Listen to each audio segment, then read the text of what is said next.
Di ba pagka meron na tayong LTFRB, 3 passenger na lang ang pwede isakay. Dati, na-vlog ko yan kung ano yung magiging violation pagka sumobra tayo sa 3 na sakay nating tao. Ang kailangan lang kasi, isang driver, 2 pahinante. Tapos yung kargamento nyo na.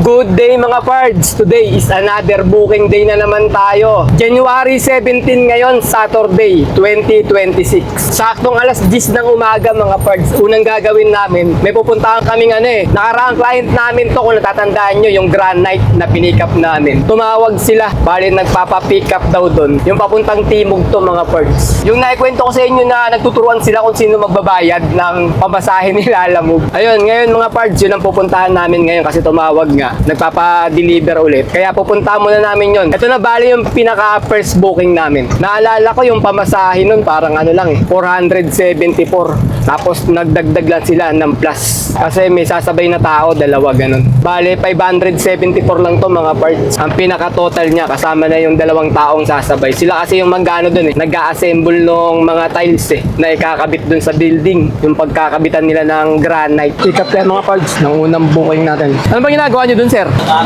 Lababo. Lababo. Yun pala, lababo daw pala sa warehouse. Ito yung pinaka naiwan, kaya isusunod ngayon. Ngayon ang mga parts, yung pick up namin. Bali sasabay si sir, isa. Siya kasi yung mag-ano dun mag-receive din dun sa may drop-off location. Nasa 10 kilometer lang mga parts, pagkakaalala ko yung drop-off location nito. Malapit lang. Hindi ko na i-map kasi alam ko naman yung pupuntahan namin. Pwede tayo mag-video na may sakay tayo kasi pagkakilala mo, hindi ako nag-video na may sakay ako na mga parts, sumasabay. Tsaka naman, wala naman kaming huli kasi 3 lang kami nasa may sasakyan. Bale, isa lang yung sumabay. Nung nakaraan kasi, 2 Dalawa silang sumabay mga parts. Di ba pagka meron na tayong LTFRB, 3 passenger na lang ang pwede isakay. Dati, na-vlog ko yan kung ano yung magiging violation pagka sumobra tayo sa 3 na sakay nating tao. Ang kailangan lang kasi, isang driver, 2 pahinante. Tapos yung kargamento nyo na. Nag-vlog ako niyan mismo dun sa may loob ng LTFRB habang kinukuha namin yung prangkisa namin. Kasi pinagpalakaran namin, pinalakad nga lang namin, hindi na inaasikaso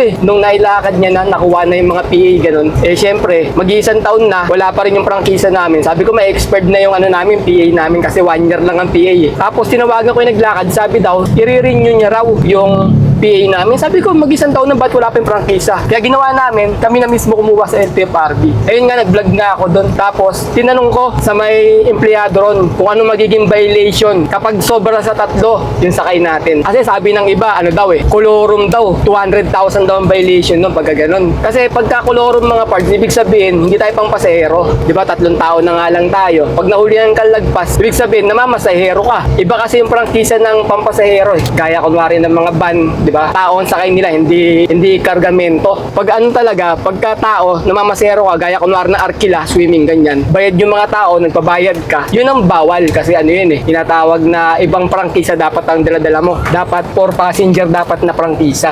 4 deliveries tayo. Kaya hindi magiging hindi magiging kolorum mga pards. Dahil gawa ng sobra lang naman yung sakay natin, hindi naman tayo nagpabayad sa tao. Kaya magiging violation nun, sabi nung sa LTFRB, pwede raw pumasok sa excess passenger na magiging violation mo mga pards. Chinik ko sa MMDA, ang violation nasa 2,000 pesos pagka nahuli ka na excess passenger. Pero kung talagang nagparkila ka, puro tao sakay mo, kunwari, hinatid mo sa ganyang probinsya, nahuli ka sa LTO, yun, pwede lumabas na kolorum. Kasi namamasahero ka nga Kaya ganun. Ang iba-violation sa inyo mga pards, kolorum. Dahil puro tao sakay mo, madami, tapos napatunayan nila na arkila, sinabi ng mga pasahero mo na arkila, inarkilan nyo, ganun. Yun, yari ka dun. Kolorum na talaga magiging violation mo dun. Mahal yun mga pards, 200,000 pagka kolorum. Pero yung mga nagtatanong na iba, kung pwede daw ba sa mga family outing, ganun. Sa akin kasi dati, nasubukan ko na yan. Pero hindi ko advisable na talagang ligtas na talagang hindi kayo titikitan. Nagtanong ako sa may naglakad sa amin. Sabi ko, pagka family outing ba, kunwari mag-swimming kami, pwede. Tinatanggap daw ng mga nanguhuli na pwede daw. Kasi family outing naman. Basta daw, mapapatunayan nyo na kamag-anak mo yung sakay mo. Tsaka kasama yung may-ari. Halimbawa ako, pangalan ko to, ako yung may-ari. Ako nandito ako sa sasakyan, as kamag-anak, kapatid mo, pinsan mo, nanay mo, tatay mo, yun ang sakay. Kasi napara ako sa may sa may expressway dyan, sa may Cavitex. Yan, yung doon, yung unang toll gate doon. May nangaharang doon tuwing madaling araw. Mga PNCC. Yung hawak nilang OBR sa LTO, doon ka magtutubos pag nahuli ka. Sa LTO ka magtutubos. Deputize sila ng LTO. Ngayon, pinara ako.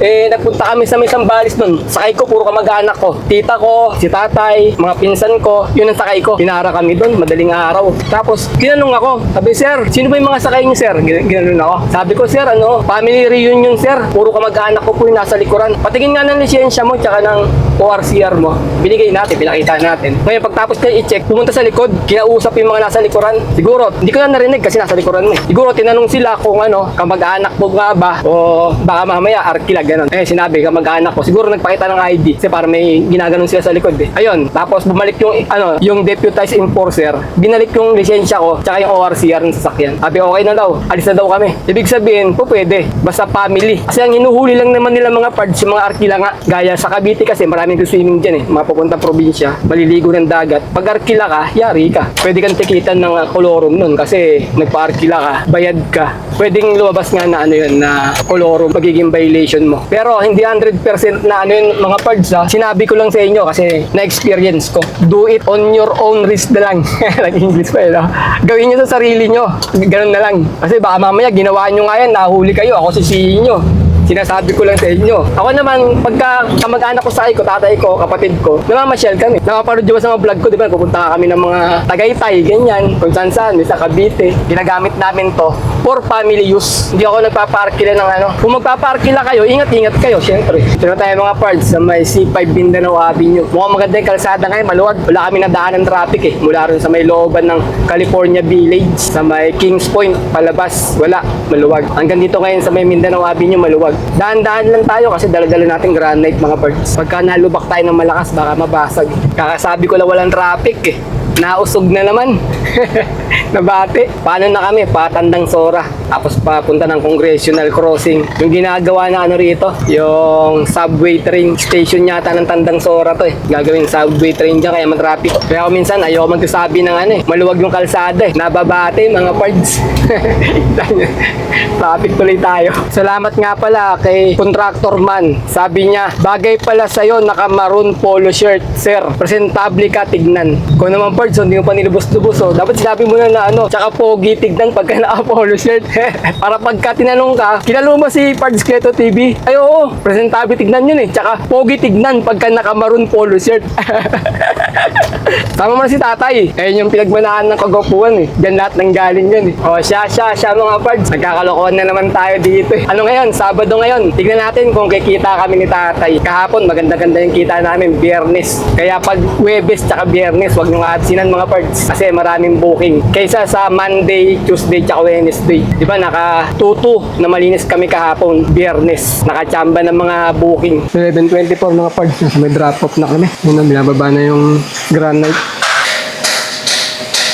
Time check tayo, 11:34 AM. Meron na kaming second booking. Ay bali pang first booking lang natin to mga Pards. From Kamuning going to Diliman sa halagang 342. Ang layo ng pickup location ay 1.9 km. 1,000 kg to. Papunta na kami sa may pickup location.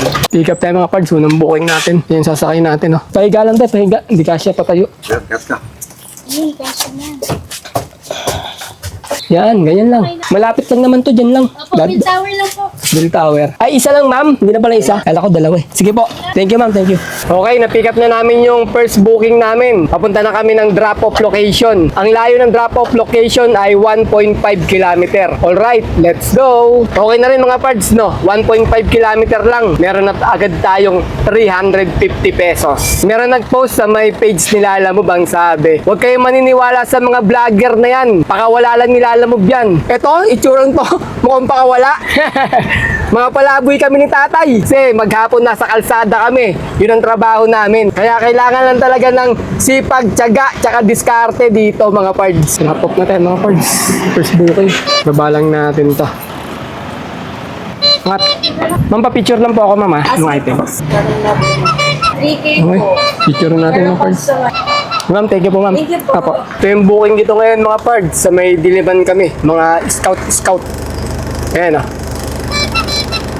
Bahala na kayo kung ano sa tingin nyo, marami ba o sakto lang. Ayan yung booking ngayon dito. Time check, 12:09 PM mga pards. May nakuha na kaming pang second booking namin. From Paltok going to Makati sa halagang 711. Ang layo ng pickup location ay saktong 2 kilometro. 1,000 kg to. Bali may ano siya, may driver carry mga pards. Papunta na kami sa may pickup location. Pick up tayo mga pards. Second booking natin.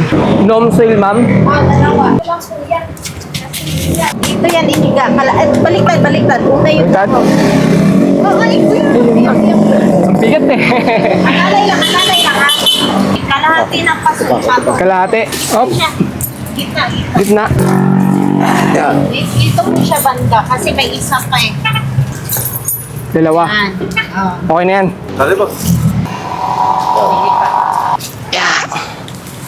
Ayun tayo, kunin mo yun. Okay, na-pick up na namin yung second booking namin. Papunta na kami ng drop-off location. Ang layo ng drop-off location ay 15 kilometer. Alright, let's go! 12:41 ng tanghali mga parts. Nandito na kami ngayon sa may Kamuning Bridge. Yan, sakalan natin yung GMA. 36 minutes pa yung drop-off location natin. Papunta ron. Maganda yung Sabado ngayon mga parts. Maluwag yung kalsada. Nandito na kami sa may Ortigas EDSA.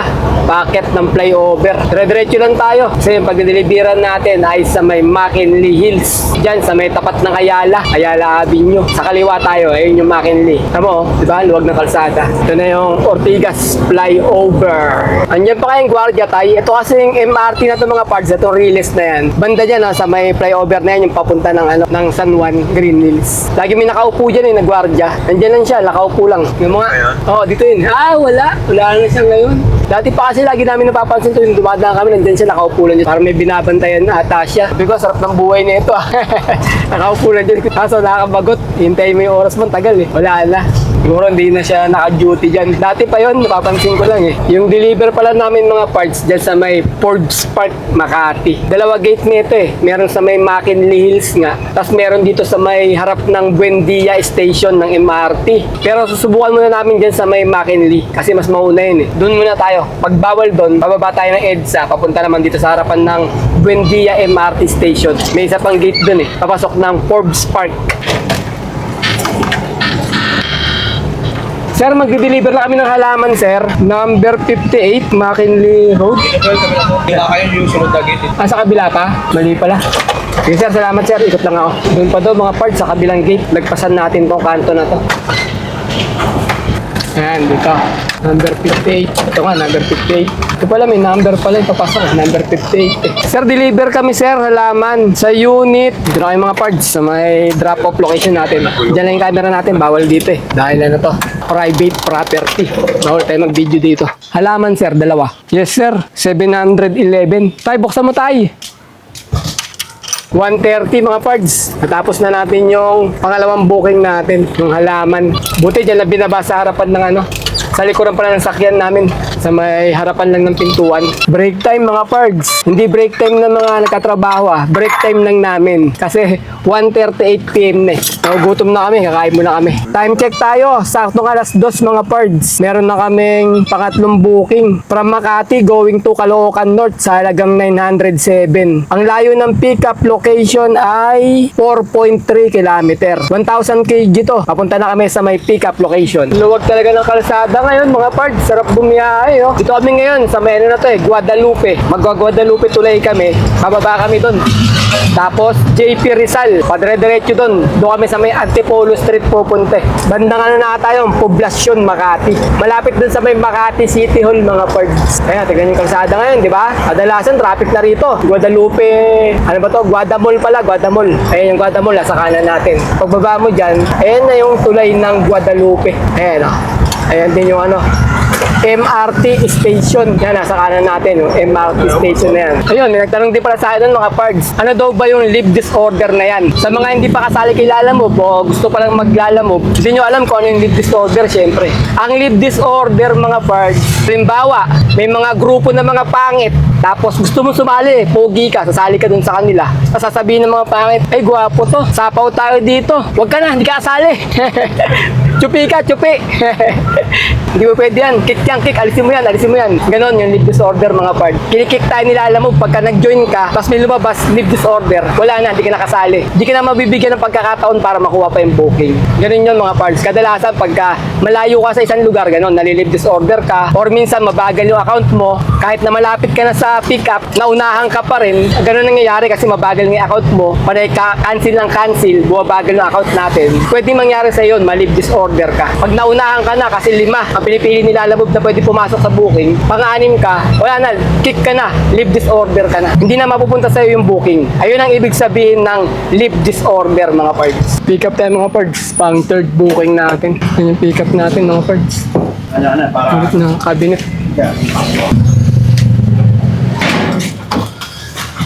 Ayan mga parts, picture.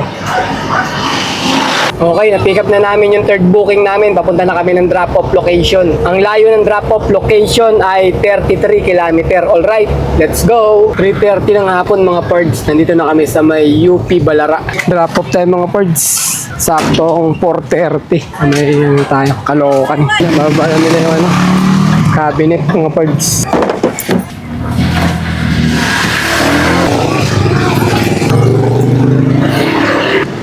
Nasa gilid mo na. Nakarating ko lang din kasi. Sakto lang. Nalumog din ako eh. Bumiyay kilala mo? Nakarating ko lang din. 1,150. Yung booking niya ay 907. May tip tayo na sabi mo ng 250 na tip. Walang bayad yan. Diyan lang nga, diyan pa sa gilid. 4:47 na ng hapon mga pards. Bali, ayaw na namin ni tatay, uwi na kami. Kasi malapit-lapit na rin sa amin to eh. Ito yung mga kasabihan ng mga tamad. Di baling tamad, hindi naman pagod. Uwi na kami. Sabado ngayon, bukas Sunday. Sunday pahinga. Lunes coding. Martes na tayo magkita-kita mga pards. Magano na lang tayo. Income reveal. Naka-3 booking kami. Plus yung isang hindi nakabook. Sa 3 booking, nakaano kami mga pards. 1,563. Tapos i-add natin yung isa kanina. Yung unang ginawa namin. Yung mga tiles. 525 binayad nun. Tapos may nakuha kaming tip ngayon, 250. Bali ano na yun? 775 mga pards. I-add natin yung sa 1,563 na kinita namin ngayon kay Lalabog na 3 booking. Sabihin na natin ano na lahat ng total nun. 2,300 na lang mga pards. 2,300 na lang. Tapos nag-diesel kami ng 500 na diesel. Matipid sa diesel kasi walang traffic mga pards. Ang dali namin nakakapag-deliver. Sabado ngayon maluwag. Pero minsan may Sabado na matraffic.